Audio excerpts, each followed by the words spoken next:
കോൺഗ്രസ് നേതൃത്വത്തിലെ ആഭ്യന്തര കലഹം മറനീക്കി പുറത്തുവരുന്ന രീതിയിലുള്ള റിപ്പോർട്ടുകളാണ് പുറത്തുവരുന്നത്.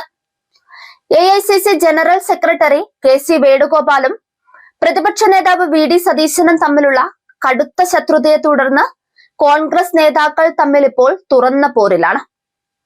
ഇതിന്റെ ഭാഗമായി KPCC എക്സിക്യൂട്ടീവ് അംഗവും കോൺഗ്രസ് സെൽ ചെയർമാനുമായിരുന്ന അഡ്വക്കേറ്റ് കിഷോർ ബാബു പാർട്ടി വിട്ട് BJPയിൽ ചേർന്നു. VD സതീശനെ പങ്കെടുപ്പിച്ച് കോൺക്ലേവ് നടത്തിയതിന്റെ പേരിൽ KC വേണുഗോപാൽ തന്നെ അപമാനിച്ചു എന്നാണ് കിഷോർ ബാബുവിന്റെ പ്രധാന പരാതി. KC വേണുഗോപാലിന്റെ അടുത്ത സുഹൃത്തായിരുന്ന അദ്ദേഹം ഇപ്പോൾ നേതൃത്വത്തിനെതിരെ പരസ്യമായി രംഗത്ത് വന്നിരിക്കുകയാണ്. BJP സംസ്ഥാന അധ്യക്ഷനിൽ നിന്നാണ് കിഷോർ ബാബു പാർട്ടി അംഗത്വം സ്വീകരിച്ചത്. കോൺഗ്രസ് മുക്ത ആലപ്പുഴ എന്നാണ് തന്റെ ലക്ഷ്യമെന്ന് അംഗത്വം സ്വീകരിച്ച ശേഷം അദ്ദേഹം പറയുന്നുണ്ട്. 1984 മുതൽ കേരള ലോ അക്കാദമി കാലഘട്ടം തൊട്ടുള്ള ദീർഘകാല സൗഹൃദം തങ്ങൾ തമ്മിലുണ്ടെന്ന് വെളിപ്പെടുത്തിയ കിഷോർ താൻ ചെയ്ത പ്രവർത്തനങ്ങളെ MP അഭിനന്ദിക്കുമെന്നാണ് പ്രതീക്ഷിച്ചതെന്നും പറയുന്നുണ്ട്.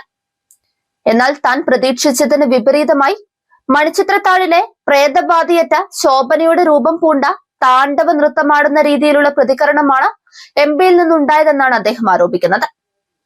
മാനിഫെസ്റ്റോയുമായി ബന്ധപ്പെട്ട പ്രവർത്തനങ്ങൾ VD സതീശനെ വെച്ച് ചെയ്തതിനാലാണ് MP പ്രകോപിതനായത്.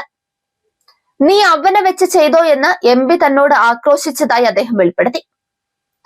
കോൺഗ്രസ് നേതാക്കൾ ഒരേ ചിന്തയോടും ഒരേ മനസ്സോടും കൂടിയാണ് മുന്നോട്ട് പോകുന്നതെന്ന തന്റെ ധാരണ തെറ്റായിരുന്നുവെന്നും താൻ ഒരു വിഡ്ഢിയെ പോലെയാണ് അവിടെ നിന്നതെന്നും അദ്ദേഹം പറയുന്നുണ്ട്.